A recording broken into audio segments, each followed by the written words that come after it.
हामी क्या कुछ कह रहे हैं, सुनिए। इस जनपद के प्रभारी मंत्री जो आप सब लोगों के लिए लगातार यहां काम करते हैं, भाई सौरभ बहुगुणा जी, और आज जिनके समर्थन के लिए, जिनको अपना आशीर्वाद देने के लिए आप सब लोग यहां पर एकत्र हुए हैं, और उन्होंने अभी बहुत विस्तार से अपनी बात आप सबके सामने रखी है। बहन आशा नौटियाल जी, विधानसभा के संयोजक और रुद्रप्रयाग के लोकप्रिय विधायक आदरणीय भरत सिंह चौधरी जी, प्रदेश महामंत्री भाजपा श्री आदित्य कोठारी जी, विधानसभा के संयोजक और मेरे साथ उत्तराखंड सरकार में मेरे बहुत पुराने साथी भाई चंडी प्रसाद भट्ट जी, घनसाली क्षेत्र के लोकप्रिय विधायक भाई शक्तिलाल शाह जी, थराली क्षेत्र के लोकप्रिय विधायक भाई भोपाल राम टंटा जी, जिला पंचायत के अध्यक्ष बहन अमरदेवी शाह जी, जिला अध्यक्ष भाई महावीर सिंह पवार जी, हमारे अभी जिनका आपने यहां पर संबोधन सुना भाई श्री कुलदीप सिंह रावत जी, श्री दान सिंह रावत जी, ऋषि कंडवाल जी, शकुंतला जगवाड़ जी, विजय कपड़वाड़ जी, वाचस्पति सेमवाल जी, दिनेश उनियाल जी, भारत भूषण भट्ट जी, विनोद देवसाली जी, श्रीमती बीना बिष्ट जी, भाई कुलदीप आजाद जी, राय सिंह राणा जी, अनुसुईया भट्ट जी, मंडल अध्यक्ष बीना राणा जी, अनिल कोटियाल जी, त्रिलोचन भट्ट जी, सविता भंडारी जी, प्रदीप राणा जी, राजेंद्र लाल जी, गजेंद्र चौधरी जी, अरविंद गोस्वामी जी, विजय राणा जी, अरुण बेंजवाल जी, श्वेता पांडे जी,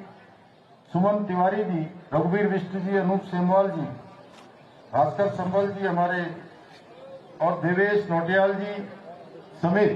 हमारे मंच पर आसीन सभी हमारे पदाधिकारीगण उपस्थित, मातृशक्ति हमारे पुष्टि जी और सभी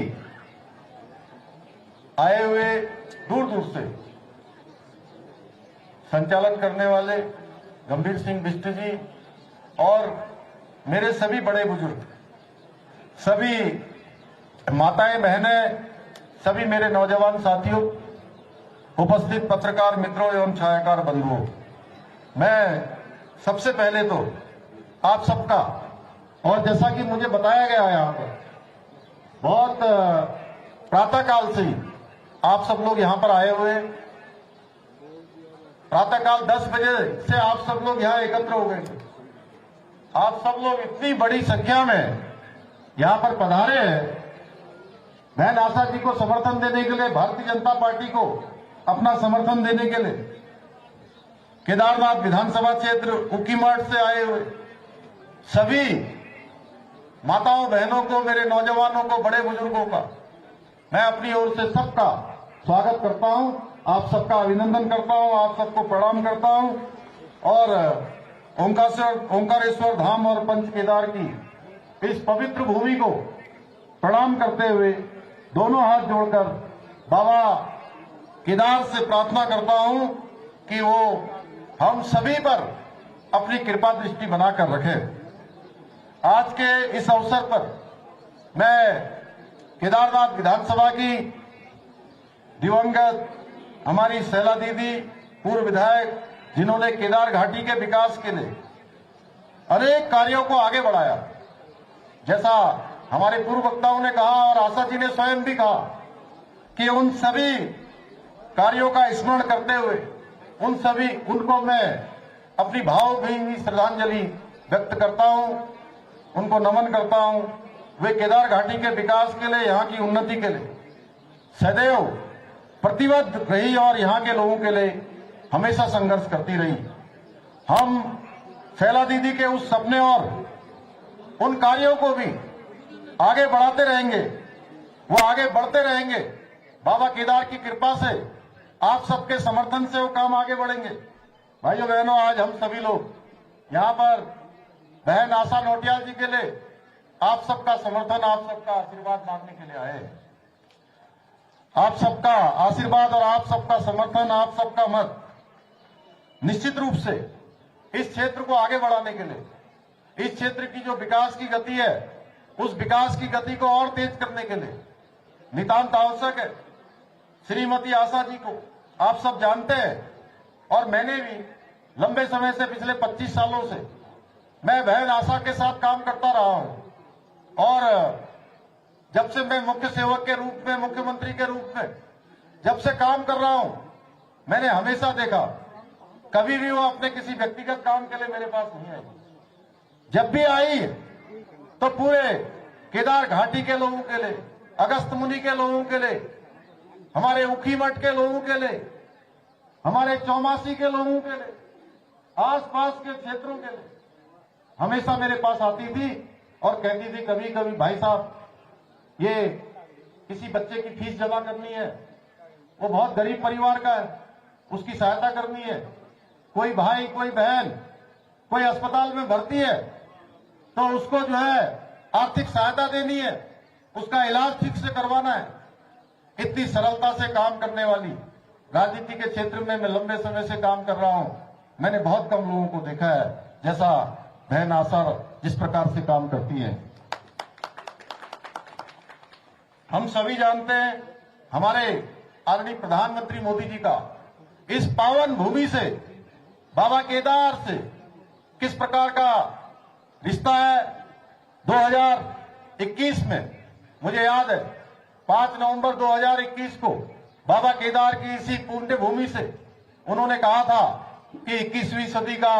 तीसरा दशक उत्तराखंड का दशक होगा, यानी कि आने वाले 10 साल ये उत्तराखंड के होंगे। हर दृष्टि से उत्तराखंड हर क्षेत्र में आगे बढ़ेगा। भाइयों बहनों, इसलिए मैं आज आप सब लोगों के बीच में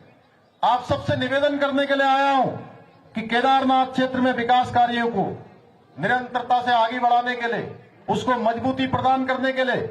आगामी 20 नवंबर को आप सब लोगों ने अपना अमूल्य मत और अपना समर्थन बहन आशा दीदी को देना है। भाइयों बहनों, मोदी जी के नेतृत्व में आज पूरा भारत जिस बुलंदियों को छू रहा है, भारत दुनिया का सिरमौर भारत बन रहा है। पूरी दुनिया के अंदर भारत और हरेक भारतवासी की जो पहचान बढ़ रही है, मान सम्मान बढ़ रहा है, हम सब गदगद हैं। आज पूरा विश्व भारत की बुलंदियों के आगे नतमस्तक है और हम पुनः विश्व गुरु बनने की दिशा में आगे बढ़ रहे हैं। आज एक और आदरणीय प्रधानमंत्री मोदी जी 140 करोड़ देशवासियों को अपना परिवार मानकर काम कर रहे हैं, वहीं दूसरी ओर भारतीय संस्कृति, परंपराओं और मूल्यों को संरक्षित करने के लिए भी काम कर रहे हैं। इसीलिए उन्होंने अनेक कानून देश के अंदर लागू किए, चाहे वो सीएए का कानून हो, चाहे धारा 370 हो, चाहे पाकिस्तान पर सर्जिकल स्ट्राइक करनी हो, या अयोध्या में भगवान राम का मंदिर बनना हो, या 3 तलाक जैसे अभिशाप को हटाने का काम हो। भाइयों बहनों, ये सारे कार्य उनके दृढ़ संकल्प से ही संभव हो पाए। आज उनके नेतृत्व में हम एक नए भारत की ओर बढ़ रहे हैं, जहां हर एक नागरिक को उसका अधिकार और सम्मान प्राप्त हो रहा है। हम भी उत्तराखंड को आगे बढ़ाने के लिए आदरणीय प्रधानमंत्री जी के मार्गदर्शन में, उनके नेतृत्व में निरंतर अपने राज्य को देश का श्रेष्ठ राज्य बनाने के लिए काम कर रहे हैं। मुझे आप सबको आज यहां बताते हुए खुशी हो रही है कि हम अनेक क्षेत्रों में आज देश के अग्रणी राज्यों में हमारी गिनती होनी प्रारंभ हो गई है। हम आज नीति आयोग की जो रिपोर्ट इस वर्ष की आई है, 2024 की जो रिपोर्ट है, उस रिपोर्ट सूचकांक में हमारा उत्तराखंड हिंदुस्तान के सतत विकास करने वाले राज्यों की श्रेणी में पहले राज्य के रूप में आया है। भाइयों बहनों, इसी प्रकार रोजगार देने वाले राज्यों की श्रेणी में भी हमारा राज्य उभर कर आगे आया है, जहां रिकॉर्ड 4.4% बेरोजगारी दर में कमी लाकर राष्ट्रीय औसत को भी हमने पीछे छोड़ दिया है। इसके अतिरिक्त भी हमारी सरकार ने बहुत सारे ऐतिहासिक निर्णय लिए हैं, जिनको पूर्व की सरकारों ने ठंडे बस्ते में डाल दिया था। चाहे यूसीसी लागू करना हो देश के अंदर, हम उस दिशा में आगे बढ़ रहे हैं। सारी कार्रवाई उसकी पूरी हो गई है। भाइयों बहनों, अभी बहन आशा ने बहुत विस्तार से यहां पर बताया कि देश का सबसे कठोर नकल का कानून, सख्त नकल का कानून हमने लागू किया है और इस नकल का कानून लागू होने के बाद 3 वर्षों में 18,000 से भी ज्यादा नौकरियां अभी तक हमारे गरीब माता पिता के बेटे बेटियों को मिल चुकी हैं। भाइयों बहनों, डेमोग्राफिक जो काफी परिवर्तन आ रहा है, ये पहले के समय में इस पर ध्यान नहीं दिया गया। आज एक डेमोग्राफी चेंज को लेकर भी हम पूरी तरह से सजग हैं, पूरी तरह से हम इस पर लगातार मॉनिटरिंग कर रहे हैं। उसको रोकने के लिए हमने हमारे प्रदेश का जो मूल स्वरूप है वो खराब न हो, हम धर्मांतरण का कानून लेकर आए। हमने देवभूमि की पवित्रता को और इसकी संस्कृति को नष्ट न होने देने का संकल्प लिया है। इसीलिए हमने चाहे लैंड जिहाद हो या लव जिहाद हो, इसके खिलाफ कठोर कार्रवाई की है। प्रदेश के अंदर 5,000 एकड़ से भी ज्यादा जमीनें हमने अतिक्रमण से मुक्त कराई है। और अभी हाल में ही आपने देखा होगा, पिछले दिनों आप सबके सामने वीडियो आ रहे थे कि कुछ लोग खाने के सामानों में, खाद्य वस्तुओं में, खाद्य पदार्थों में थूकने का काम कर रहे थे। एक षड्यंत्र के तहत थूक जिहाद चला रहे थे। भाइयों बहनों, हमने कहा देवभूमि उत्तराखंड के अंदर ये थूक जिहाद किसी भी कीमत पर नहीं चलेगा। इस पर हम सख्त कार्रवाई करेंगे, क्योंकि देवभूमि की अपनी एक पवित्रता है। हमने दंगारोधी कानून बनाया है। अब प्रदेश के अंदर कोई दंगा करेगा तो उस दंगे से जो भी संपत्ति का नुकसान होगा, उसकी सारी भरपाई उसी दंगा करने वाले से सुनिश्चित की जाएगी जो दंगा करेगा। भाइयों बहनों, आज मैं इस पवित्र भूमि से आप सबको यह विश्वास दिलाता हूं कि हम जिस प्रकार से हमने कई कठोर निर्णय अभी तक लिए हैं, जल्दी ही आने वाले समय में हम सख्त भू कानून भी लेकर आएंगे हमारे प्रदेश की जमीनों को बचाने के लिए। यहां पर जो जिस प्रकार से आज घुसपैठ हो रही है, उस घुसपैठ को रोकने के लिए, क्योंकि हमारा नारा है, किया है, करती है, करेगी सिर्फ भाजपा। जरा मेरे साथ आप सब दोहराएंगे एक बार, किया है,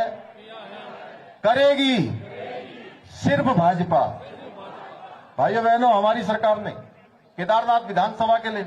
कई ऐतिहासिक कार्य किए हैं और आप सबके आशीर्वाद से आगे भी करते रहेंगे। जब शैला दीदी का 9 तारीख को जब उनका देहांत हुआ था,